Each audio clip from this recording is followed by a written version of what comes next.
Llegué a la puerta de la que se suponía era mi casa y me detuve en seco.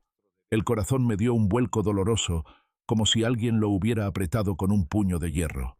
Ahí, tiradas en plena banqueta bajo la lluvia que empezaba a caer con fuerza sobre la Ciudad de México, estaban mis cosas. No eran muchas. Unas camisas viejas que ya tenían el cuello desgastado, mis pantalones de pana color café, que Fernanda siempre decía que estaban pasados de moda, y mi caja de zapatos donde guardaba lo único que realmente me importaba. Corrí hacia la caja ignorando el dolor en mis rodillas. El cartón estaba empapado, deshaciéndose. La abrí con manos temblorosas. El vidrio del portarretrato estaba roto. Era la foto de Alicia, mi esposa, la que nos tomamos en Acapulco hace 30 años. Una astilla de vidrio había rasgado su sonrisa. Javier, grité mirando hacia el balcón del segundo piso. La rabia me calentaba la cara a pesar del frío del agua. Javier, sal ahora mismo. La puerta del balcón se abrió. Javier salió con esa calma arrogante que siempre me revolvía el estómago. Traía una copa de vino tinto en la mano, un Malbec caro, que seguramente había comprado con mi dinero. Iba vestido impecable con esa camisa blanca almidonada que le gustaba lucir para sentirse importante. Me miró desde arriba como quien mira a un perro callejero que ladra por comida. Baja la voz. Augusto dijo. Ni siquiera tuvo la decencia de llamarme don o suegro. Vas a asustar a los vecinos. Y esta es una zona decente, no el barrio de donde vienes. ¿Qué significan mis cosas en la calle?, pregunté abrazando la foto rota contra mi pecho para protegerla de la lluvia. Está lloviendo, Javier. Él tomó un sorbo de vino saboreándolo despacio, disfrutando mi desesperación. Exacto, está lloviendo. Y esas garras que llamas ropa apestan a humedad. No las quiero dentro de mi casa. Tu casa, sentí que la garganta se me cerraba. Esta casa la construí yo. Cada ladrillo, Javier. Se la di a mi hija para que tuvieran un hogar, no para que me trataras como basura. Javier soltó una risa corta seca. Corrección. Se la diste a Fernanda. Y como Fernanda es mi esposa y yo manejo las finanzas de esta familia, es mi casa. Y he decidido que ya no tenemos espacio para un viejo inútil que no aporta nada. ¿Dónde está Fernanda?, exigí saber. Llorando en el cuarto como siempre. Es lo único que sabe hacer tu hija, hizo un gesto de desdén con la mano. Mira, Augusto, hazme un favor. Agarra tus porquerías y vete. Búscate un asilo, un albergue, o vete debajo de un puente. Me da igual. Pero si sigues gritando, llamaré a la policía y diré que un vagabundo agresivo está molestando en mi propiedad. Dio media vuelta y entró cerrando las cortinas. Me dejó ahí solo con la lluvia empapando mis canas y mezclándose con las lágrimas que no pude contener. Hace apenas 2 años, yo era un hombre respetado, bueno al menos en mi círculo, pero cometí el error de enamorarme de la idea de ser un abuelo jubilado. Cuando Alicia murió me sentí solo. Fernanda, mi única hija, era todo lo que me quedaba. Ella siempre fue dulce, demasiado dulce tal vez. Y Javier al principio parecía un buen muchacho, ambicioso sí, pero trabajador. Papá, necesitamos capital para el negocio de Javier, me dijo Fernanda hace 2 años con los ojos llorosos. El banco nos pide una garantía. Yo, el viejo tonto, firmé. Puse la casa a nombre de ella, para que se sientan seguros, pensé. Me mudé al cuarto de servicio ese que está junto al cuarto de lavado en el sótano. Pensé que sería temporal, pensé que era familia, pero la familia se transformó en una pesadilla. Esa misma tarde, horas antes de que mis cosas terminaran en la calle, había empezado el infierno. Javier había organizado una fiesta de negocios. Según él, estaba a punto de conseguir un ascenso monumental. Iba a ser el nuevo director regional de Grupo Constructor Azteca, la empresa constructora más grande del país. Vienen mis jefes. Augusto me había dicho en la mañana mientras yo barría el patio. Gente de nivel, gente con clase. No quiero que salgas de tu cuarto. No quiero que te vean y piensen que tenemos un asilo de caridad aquí. Es mi casa, Javier, le respondí apoyándome en la escoba. Me dolía la espalda. Tengo derecho a salir a la cocina por un vaso de agua si quiero. Javier se acercó a mí invadiendo mi espacio personal. Olía a loción cara y a desprecio. Escúchame bien, viejo. Tú eres un gasto. Comes de mi comida, usas mi luz, gastas mi agua. Si quieres seguir teniendo un techo, vas a hacer lo que yo diga. Hoy te necesito útil. Útil. El servicio de catering canceló a uno de los meseros. Te vas a poner una camisa blanca y un pantalón negro. Vas a servir los canapés y las bebidas. Y si alguien pregunta, no eres mi suegro. Eres el jardinero que nos ayuda en las fiestas. ¿Entendido? Quise mandarlo al diablo. Quise romperle la escoba en la cabeza. Pero entonces vi a Fernanda en la ventana de la cocina. Me miraba con esa expresión de terror que se le había instalado en la cara los últimos meses. Tenía un moretón mal maquillado en el brazo. Si yo me rebelaba, ella pagaba los platos rotos. Javier no me pegaba a mí, era demasiado cobarde para golpear a un hombre aunque fuera viejo. Pero con ella se desquitaba psicológicamente y sospechaba yo a veces físicamente. Está bien, dije bajando la mirada, lo haré. A las 7 de la noche, la casa se llenó de gente. Risas falsas, perfumes fuertes, trajes que costaban más de lo que una familia promedio gana en un año. Yo me movía entre ellos con una bandeja de plata ofreciendo bocadillos de salmón. Me sentía ridículo. Mis manos que habían cargado bultos de cemento y firmado contratos millonarios en otra vida, ahora temblaban un poco al sostener las copas. Camarero, gritó un hombre gordo con la cara roja de tanto beber. Era uno de los gerentes de zona. Tráeme otro whisky, pero rápido. Sí, señor, murmuré. Fui a la barra improvisada. Javier estaba ahí hablando con un hombre alto de aspecto severo. Supe después que era el actual vicepresidente de operaciones. Javier se reía de todo lo que el hombre decía con una risa chillona y servil que me daba vergüenza ajena.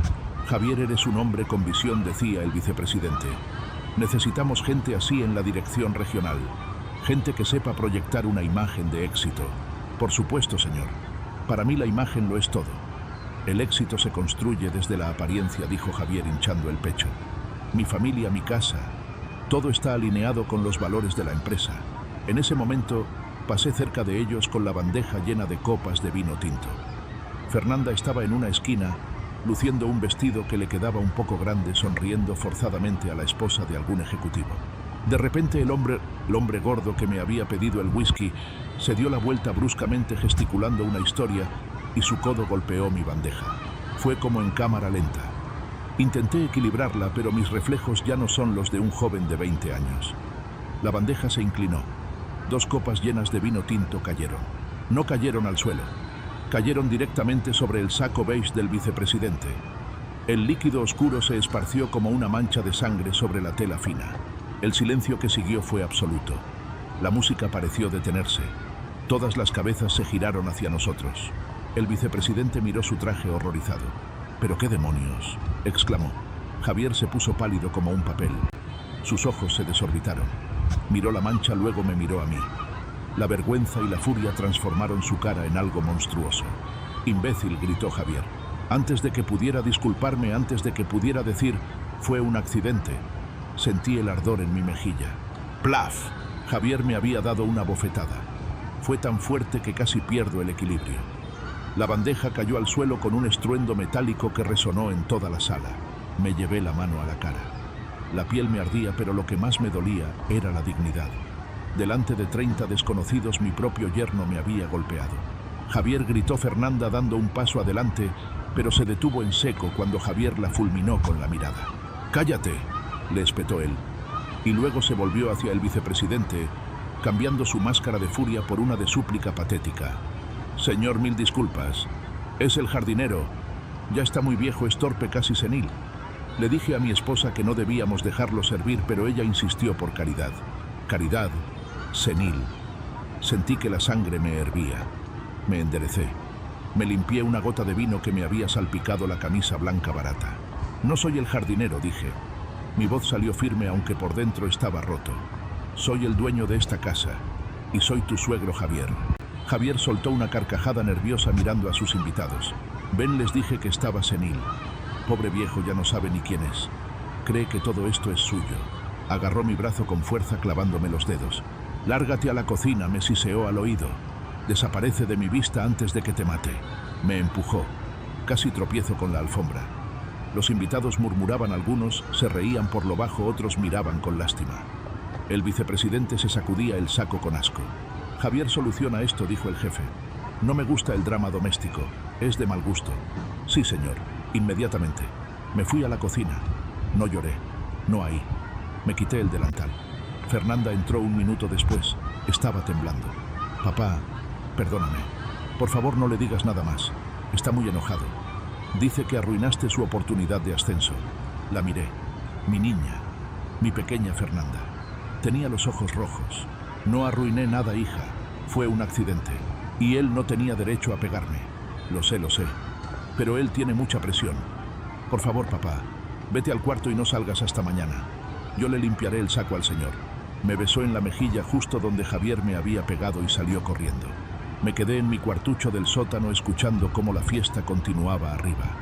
Escuchaba las risas de Javier más fuertes que antes, tratando de compensar el incidente.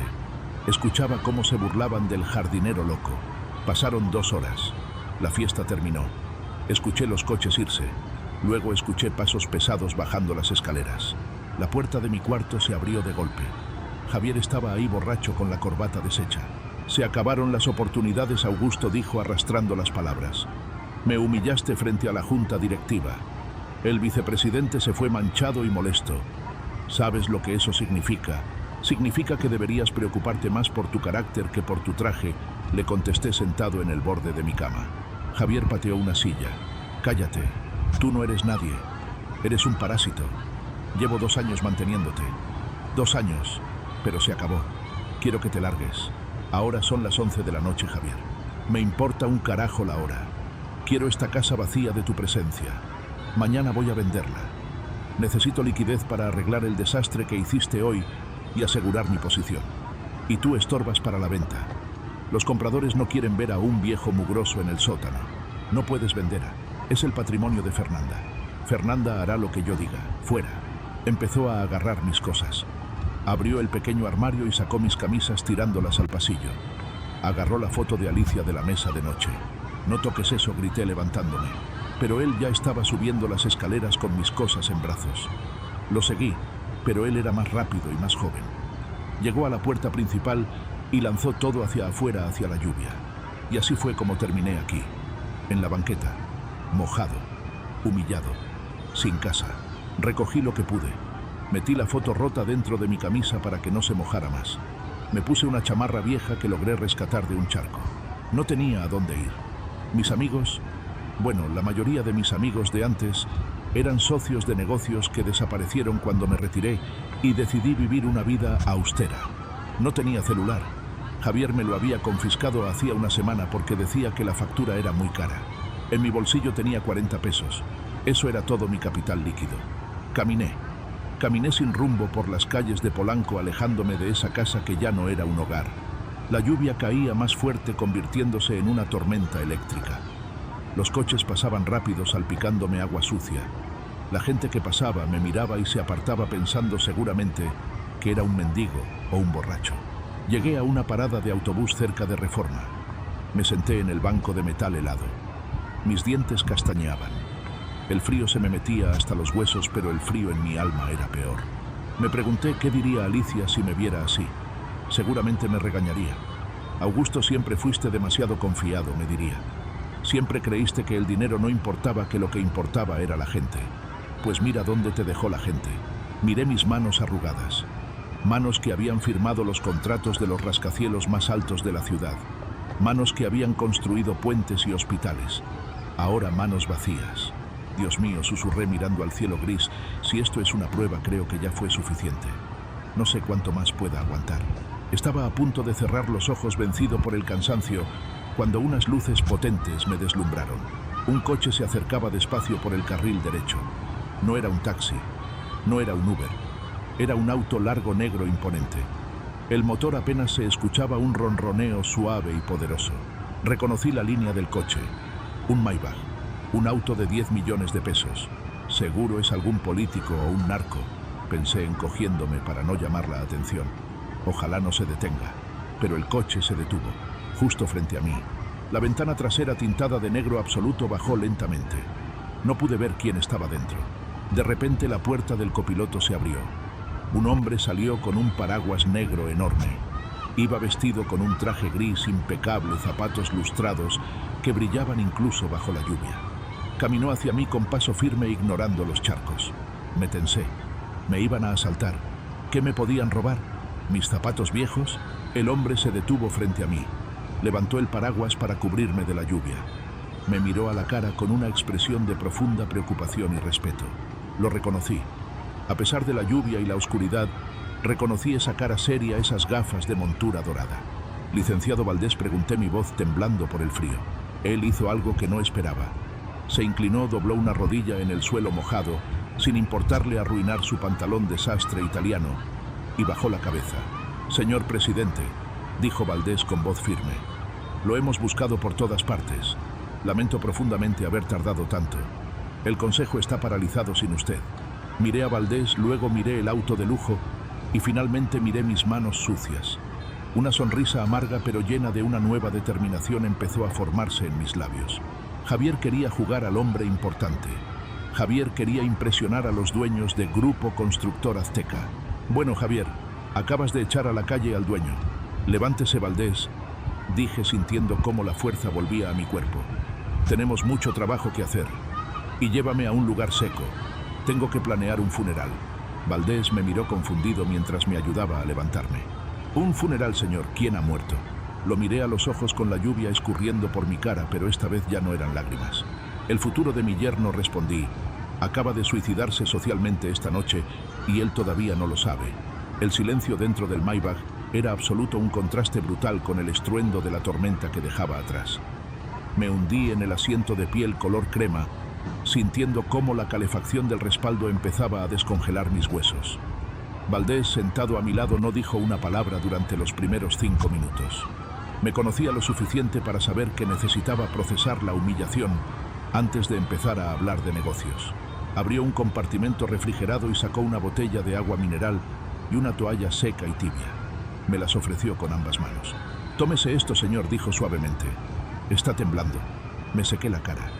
El trapo blanco quedó manchado de barro y hollín de la calle. Miré esa mancha por un largo rato. Era la suciedad de mi propia estupidez, la mugre de haber confiado ciegamente en la familia. ¿A dónde vamos? Valdés, pregunté, mi voz sonando ronca ajena. A la fortaleza, señor. A su casa en Lomas de Chapultepec. Nunca dejamos de darle mantenimiento tal como usted ordenó hace 2 años, por si acaso decidía volver del retiro. Asentí. La fortaleza. Así llamaba yo a mi residencia principal, esa que Javier y Fernanda creían que había vendido para pagar deudas antiguas. La mentira que les conté fue que estaba quebrado, que solo me quedaba la casa donde vivían ellos. Quería probarlos. Quería saber si me querían a mí o a mi chequera. Bueno, la prueba había concluido y el resultado era devastador. El coche se deslizó por las calles inundadas de la Ciudad de México, cruzando la frontera invisible que separa la miseria del lujo.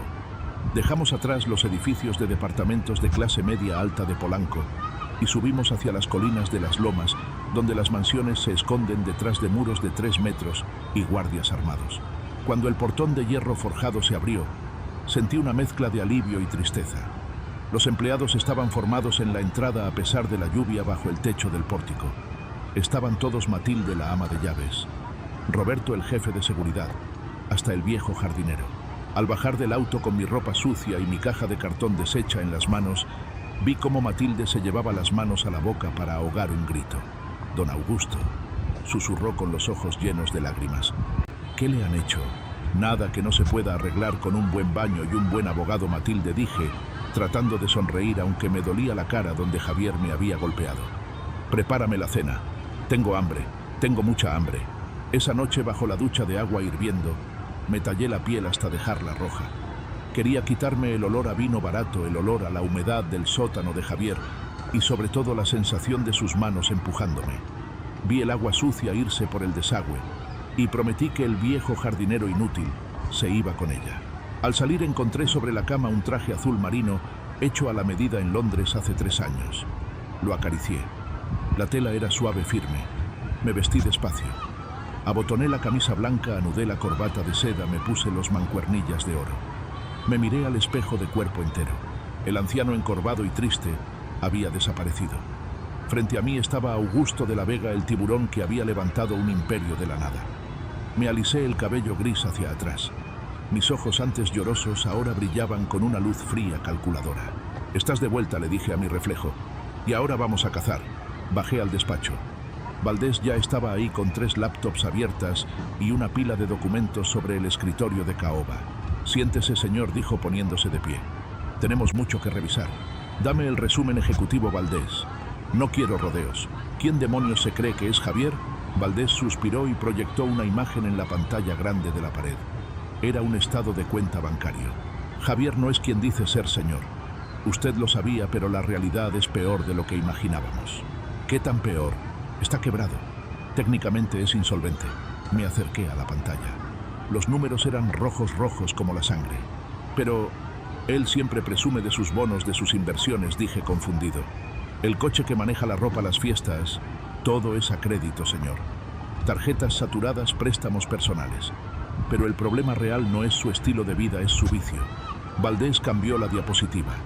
Aparecieron registros de transferencias a cuentas extrañas con nombres que no reconocía. Apuestas deportivas en línea y criptomonedas de alto riesgo, explicó Valdés.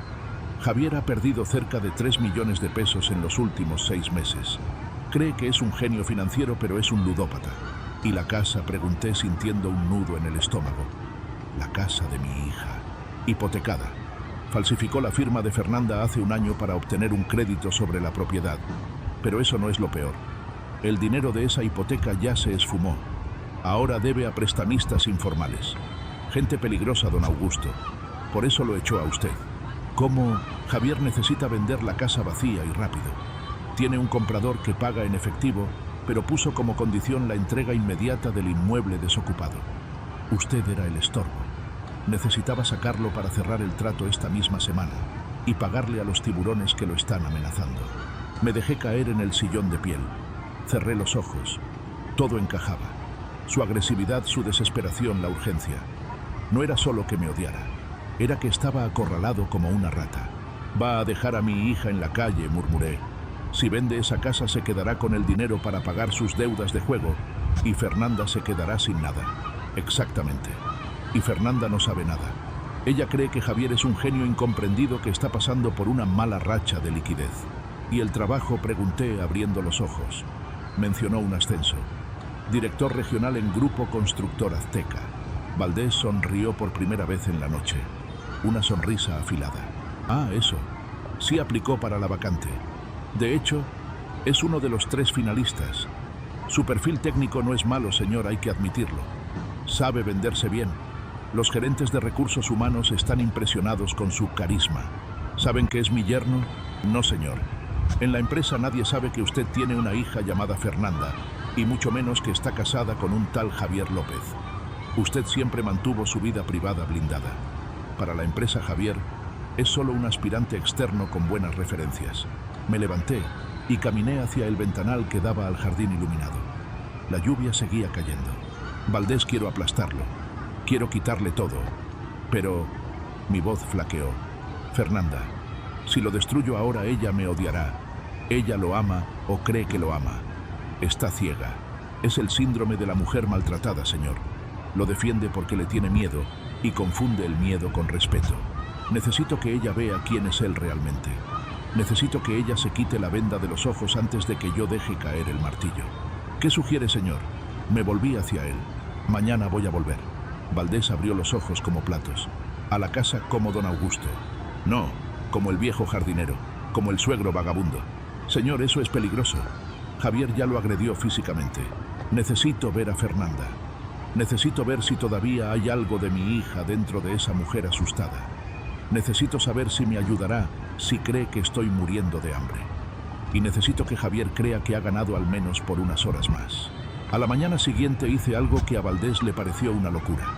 Me quité el traje a medida. Me puse la misma ropa sucia y húmeda que había rescatado de la basura. Me despeiné el cabello. Dejé mi reloj Rolex en la caja fuerte. Me subí a un taxi común y corriente pidiéndole al chofer que me dejara 2 calles antes de la casa de Javier. Caminé hacia el barrio.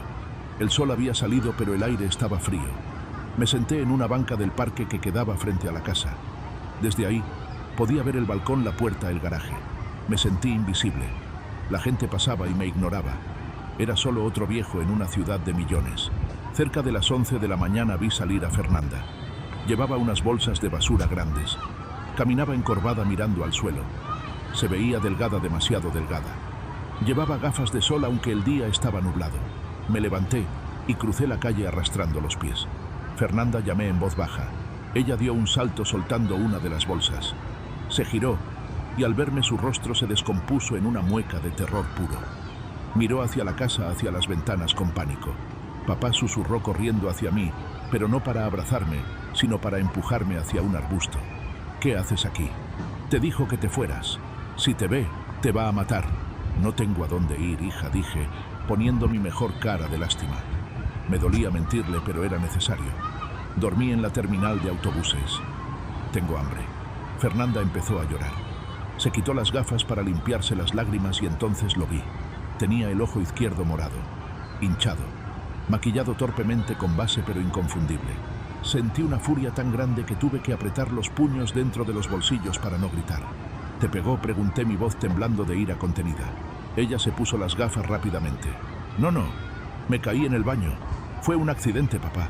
Javier estaba muy estresado anoche por lo del traje y yo fui torpe. Hija, eso no fue una caída. Cállate, papá, me interrumpió desesperada. No entiendes nada. Él tiene mucha presión. Él nos cuida. Solo quiere lo mejor para nosotros. Mira, ten. Metió la mano en el bolsillo de su suéter y sacó un billete arrugado de 200 pesos y un panqué envuelto en una servilleta. Me los puso en la mano con fuerza. Vete, por favor. Compra algo de comer y vete lejos. No vuelvas. Si Javier ve que regresaste, se va a desquitar conmigo. Por favor, papá, si me quieres, vete. Fernanda, ven conmigo. Podemos irnos. No necesitas vivir así. Ella negó con la cabeza, retrocediendo. No puedo. Él es mi esposo. Iba a ser director. Todo va a mejorar, él me lo prometió. Cuando le den el puesto dejará de estar tan enojado. Todo va a estar bien. En ese momento la puerta principal se abrió de golpe. Fernanda, el grito de Javier retumbó en la calle. Fernanda se puso pálida como un fantasma. «¡Corre!», me susurró.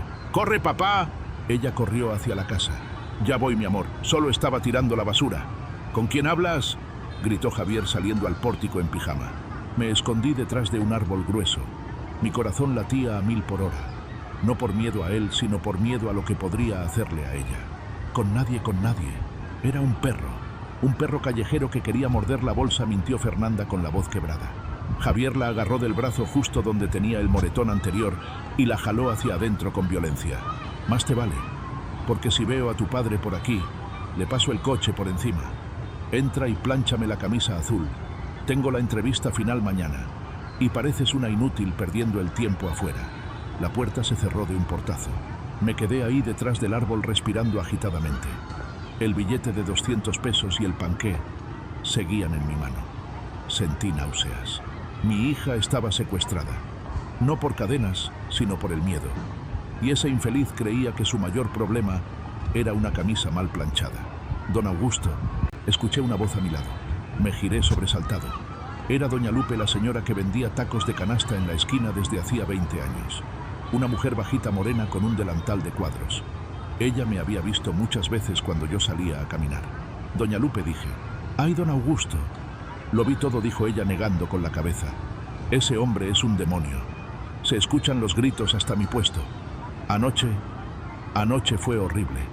Se escuchaban cosas rompiéndose. La pobre Fernandita no para de llorar. Nadie ha llamado a la policía. La vecina del 4 llamó una vez. La patrulla vino, pero ese tal Javier salió, les habló bonito, les dio dinero y se fueron. Dijeron que era un asunto doméstico. Ya sabe cómo es esto». Doña Lupe me miró de arriba abajo viendo mi ropa sucia. «Tenga, don Augusto», me ofreció 2 tacos de chicharrón en un papel de estraza. «Se ve que le hace falta. Quiere que le guarde sus cosas y necesita un lugar». Tomé los tacos. La bondad de esa mujer que tenía tan poco contrastaba tanto con la crueldad de mi yerno, que quería tenerlo todo. «Gracias, Lupe. No se preocupe por mí. Solo le voy a pedir un favor. Si vuelve a escuchar gritos hoy, no llame a la policía». «¿Cómo?». «No llame a la patrulla de barrio. Anote la hora y lo que escucha. Yo voy a arreglar esto. Pero necesito que Fernanda esté segura un día más». «¿Qué va a hacer, don?», preguntó ella preocupada. «Ese hombre es malo y está desesperado.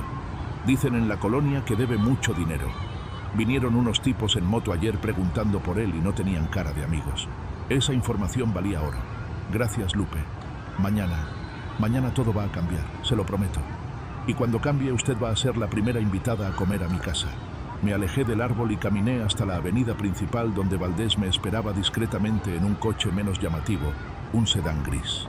Me subí al asiento trasero. Mi cara ya no reflejaba tristeza, reflejaba guerra. «Señor», preguntó Valdés viendo mi expresión. «Cambio de planes, Valdés. Acelera el proceso». «¿A qué se refiere?». Javier tiene la entrevista final mañana, ¿verdad? Sí, señor. Mañana a las 9 de la mañana en la Torre Corporativa de Reforma. Bien. Quiero que contactes a los prestamistas de Javier. Ahora mismo. Valdés me miró por el retrovisor sorprendido. A los usureros son delincuentes, señor. Lo sé. Quiero que les compres la deuda. ¿Perdón? Escuchaste bien. Averigua cuánto debe Javier exactamente. Págales el capital más los intereses que quieran. Dales un extra por las molestias. Pero quiero que me cedan los pagarés. Quiero ser yo el dueño de cada centavo que ese miserable debe. Quiero ser yo quien tenga su cuello bajo mi bota. Valdés asintió lentamente entendiendo la jugada. Considere lo hecho, señor. En 2 horas tendremos los documentos. Y otra cosa, Valdés. Dígame. Miré por la ventana viendo cómo la ciudad se preparaba para otra noche. Imaginé a Javier planchando su camisa, ensayando su discurso de ganador frente al espejo, soñando con el poder que creía merecer. Imaginé a Fernanda llorando en silencio, rezando para que el ascenso de su marido la salvara de los golpes. Cancela al entrevistador de mañana, ordené con voz gélida. Dile al director de Recursos Humanos que el presidente del Consejo se encargará personalmente de la última etapa del proceso de selección para la dirección regional. Señor, nadie lo ha visto en la empresa en 5 años. Su regreso va a causar un terremoto. Que cause lo que tenga que causar. Me quité la gorra vieja y la lancé al asiento de al lado. Prepara la sala de juntas principal, Valdés. La que tiene la mesa larga y la silla giratoria de respaldo alto. Esa que da la espalda a la puerta. La oficina presidencial. Sí. Mañana cuando Javier entre por esa puerta va a creer que va a conocer a su nuevo jefe. Y tiene razón. Va a conocer al hombre que va a decidir si vive o muere. Quiere que le prepare un guión para la entrevista. Sonreí y fue una sonrisa que heló el aire acondicionado del coche. No necesito un guión. Solo necesito que te asegures de que la transmisión de las cámaras de seguridad de esa oficina se grabe en alta definición. Quiero verle la cara cuando se dé cuenta de que el perro callejero es el dueño de la perrera. El coche aceleró hacia las lomas. Saqué el panqué que Fernanda me había dado. Estaba aplastado. Le di una mordida. Sabía a lágrimas y a amor desesperado. Aguanta un poco más, hija, susurré en la oscuridad. Mañana se acaba el miedo. Mañana papá va a trabajar. El video en la tableta de Valdés se reproducía en silencio, pero no necesitaba audio para entender lo que estaba pasando. La imagen era clara, nítida, transmitida desde la cámara de seguridad oculta en la sala de mi antigua casa, esa que Javier creía suya. Eran las 7 de la mañana. Javier ya estaba vestido con su mejor traje, un gris marengo, que le había costado una fortuna a crédito. Caminaba de un lado a otro como un león enjaulado, manoteando, gritando. En el sofá, encogida y con gafas oscuras para ocultar el ojo morado, estaba Fernanda. Fírmalo, ya leí en los labios de Javier. Golpeó la mesa de centro con la palma de la mano. Fernanda temblaba. Sostenía la pluma como si pesara una tonelada. Delante de ella estaban los documentos de compraventa. La venta urgente de la casa. El patrimonio que yo le había regalado para que nunca le faltara un techo. Pero, ¿y mi papá?, pareció decir ella.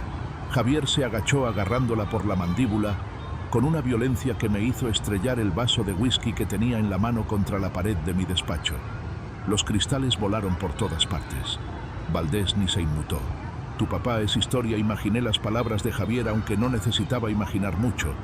Ese viejo seguro ya se murió de frío en algún parque. La imagen lo es todo. Repetí despacio, saboreando cada sílaba.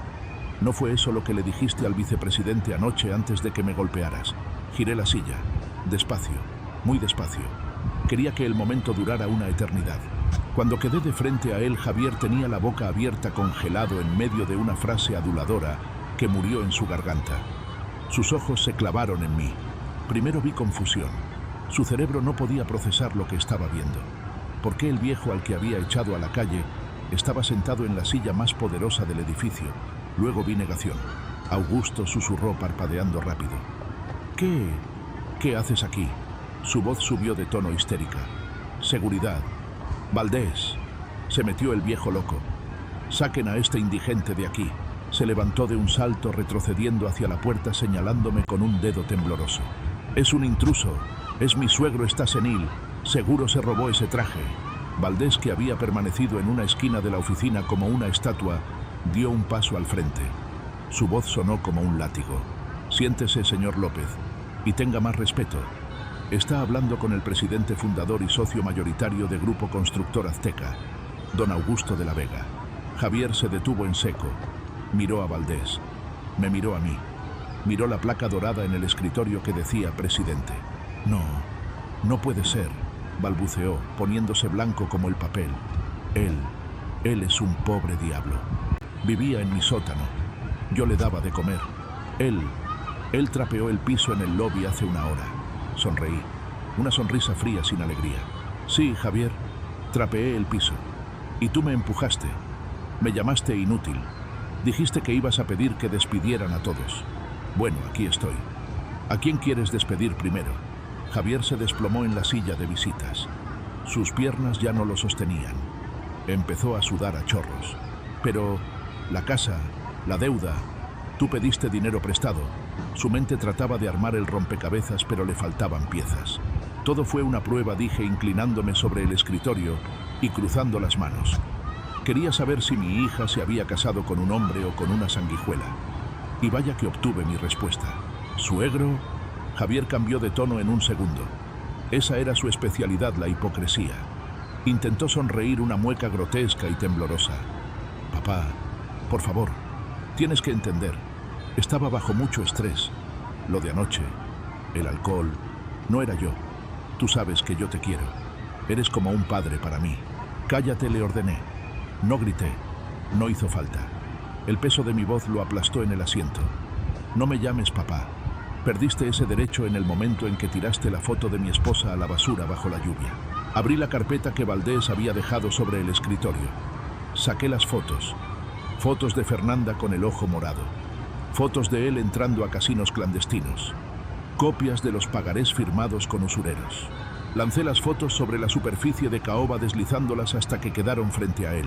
Sé lo que eres, Javier. Eres un golpeador, eres un ludópata y eres un ladrón. Javier miró las fotos. Su arrogancia se desmoronó por completo. Empezó a llorar, pero no eran lágrimas de arrepentimiento. Eran lágrimas de miedo. Miedo puro. Papá, don Augusto, por favor, tengo un problema. Es una enfermedad. El juego... Necesito ayuda. No me haga esto. Iba a pagar todo. Con el bono de director iba a pagar. Nunca ibas a ser director, le dije. Tu perfil técnico es mediocre. Tu liderazgo es nulo. Solo llegaste a la final porque yo quería verte la cara cuando cayeras. Miró el reloj en la pared. Eran las 11:30. El dinero, murmuró. La venta de la casa. Ya viene la transferencia. Con eso pago todo. Me voy. Me divorcio si quieres, pero déjame ir. Pago mis deudas y desaparezco. Solté una carcajada seca. ¿La transferencia? Ah, sí. Esa transferencia. Hice una seña a Valdés. El abogado se acercó y puso un documento legal frente a Javier. La casa no se vendió, Javier, dije, disfrutando cada palabra. El comprador era una empresa mía. Y cancelé la operación hace 10 minutos por irregularidades en la firma del vendedor. Que Javier se agarró la cabeza con las manos. Pero los prestamistas me van a matar. Dijeron que a las 2 de la tarde. No te van a matar. Esos tipos ya no son dueños de tu deuda. Javier levantó la vista con un rayo de esperanza estúpida en los ojos. ¿Usted les pagó? Gracias. Sabía que no me dejaría morir. Lo pagaré todo, se lo juro. Trabajaré gratis para usted el resto de mi vida. Me levanté despacio. Caminé hasta quedar al lado de su silla. Le puse una mano en el hombro. Él se estremeció. No entendiste, Javier. Yo compré tu deuda. Ahora me debes a mí. Me debes 3 millones de pesos más intereses. Y a diferencia de los usureros, yo no quiero romperte las piernas. Yo quiero algo mucho más valioso. ¿Qué quiere? Le doy lo que sea. Quiero tu vida. Quiero tu futuro. Me alejé y me volví hacia la puerta. Valdés, que pasen. La puerta se abrió. No entraron matones.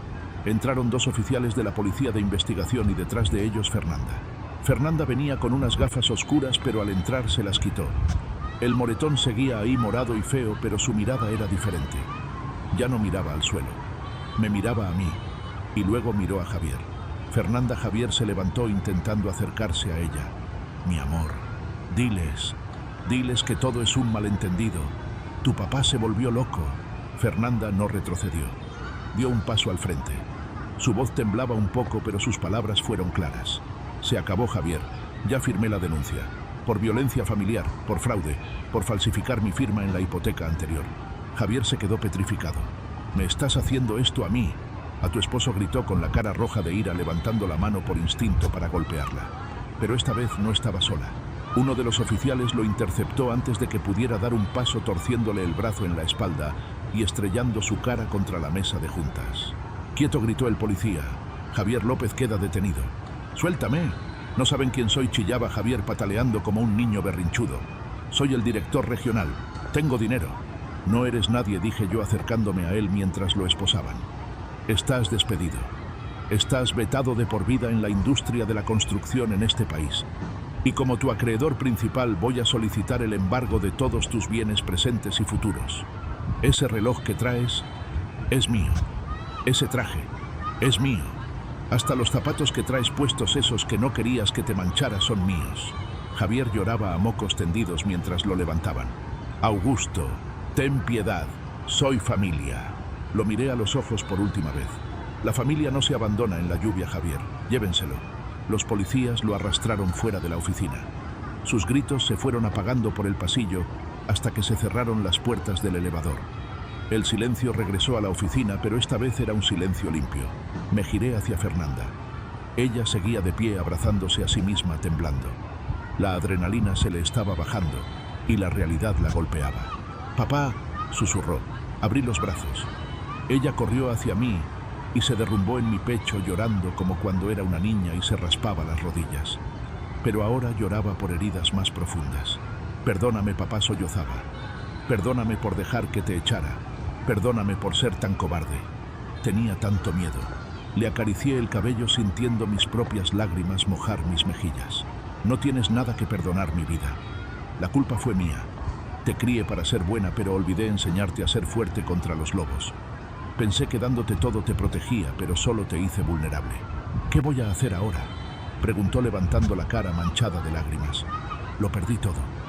La casa, el matrimonio. No tengo nada». La tomé de los hombros y la obligué a mirarme. «Tienes todo, Fernanda. Tienes a tu padre. Tienes tu dignidad que acabas de recuperar al denunciarlo. Y tienes un futuro. La casa la recuperé. Es tuya. Pero esta vez las escrituras se quedan en mi caja fuerte hasta que aprendas a administrarla. No quiero volver a esa casa, papá. Hay demasiados malos recuerdos. Entonces la venderemos. Y con ese dinero vas a empezar de cero. Vas a estudiar lo que siempre quisiste. ¿Te acuerdas? Diseño de interiores. Dejaste la carrera por casarte con ese imbécil. Es hora de que retomes tu vida». Y tú, me preguntó tocando mi mejilla. «¿Vas a volver a ser el jardinero?». Sonreí secándome los ojos con mi pañuelo de seda. «No, el jardinero se jubiló hoy. Creo que me quedaré un tiempo por aquí en la silla grande. Al menos hasta que ponga orden en la empresa y me asegure de que tú estás bien. Pero los fines de semana volveré a ser solo tu papá. Sin trajes, sin choferes. Solo nosotros». Esa tarde salimos de la Torre Azteca juntos. No por la puerta trasera, sino por la principal. Fernanda iba de mi brazo. Tenía el ojo morado, sí, pero caminaba con la cabeza alta. Ya no se escondía. Valdés nos llevó a la fortaleza. Matilde había preparado caldo de pollo, el favorito de Fernanda. Comimos en la cocina, no en el comedor principal. Solo nosotros tres, con Matilde sirviéndonos y regañándome por haber estado desaparecido tanto tiempo. «Señor Augusto», dijo Matilde mientras servía el café. «¿Quiere que tire la ropa vieja que trajo ayer, esa que huele a humedad?». Me detuve con la taza a medio camino. Pensé en esos pantalones de pana, en esa chamarra vieja que me había cubierto en mi peor noche. «No, Matilde», dije. «Lávala, plánchala y cuélgala en el fondo de mi armario en una bolsa transparente». «¿Para qué quiere guardar esos trapos, señor?». Miré a Fernanda, que sonreía por primera vez en meses, una sonrisa tímida pero genuina. «Para no olvidar», respondí. «Para no olvidar nunca que un hombre puede tener un edificio con su nombre, puede tener cuentas en Suiza y choferes a la puerta, pero si no tiene el respeto de los suyos, en realidad no es más que un mendigo con un traje caro». Me acerqué al ventanal y miré hacia el jardín. El sol se estaba poniendo sobre la Ciudad de México, tiñendo el cielo de naranja y morado. La tormenta de anoche parecía un sueño lejano. Javier pasaría esa noche en una celda fría, rodeado de extraños, sin su estatus, sin su imagen. Yo estaba aquí en mi hogar, rodeado de calor. El dinero es una herramienta poderosa, sí. Puede comprar justicia, puede comprar venganza. Pero esa noche, mientras veía a mi hija reírse de algo que decía Matilde, Entendí que mi mayor fortuna no estaba en el banco.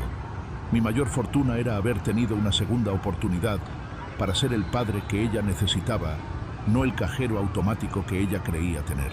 Di un sorbo a mi café. Estaba perfecto. Valdés, llamé a mi abogado que revisaba unos papeles en la mesa. Sí, don Augusto. Mañana manda una canasta de frutas y un cheque generoso a doña Lupe, la señora de los tacos en la esquina de mi antigua casa. Y dile que su invitación a comer sigue en pie. Enseguida, señor. Sonreí. La vida da muchas vueltas. A veces estás arriba, a veces estás abajo. Lo importante no es dónde estás sentado, sino quién te sostiene la mano cuando la silla se rompe. Y yo por fin estaba bien acompañado.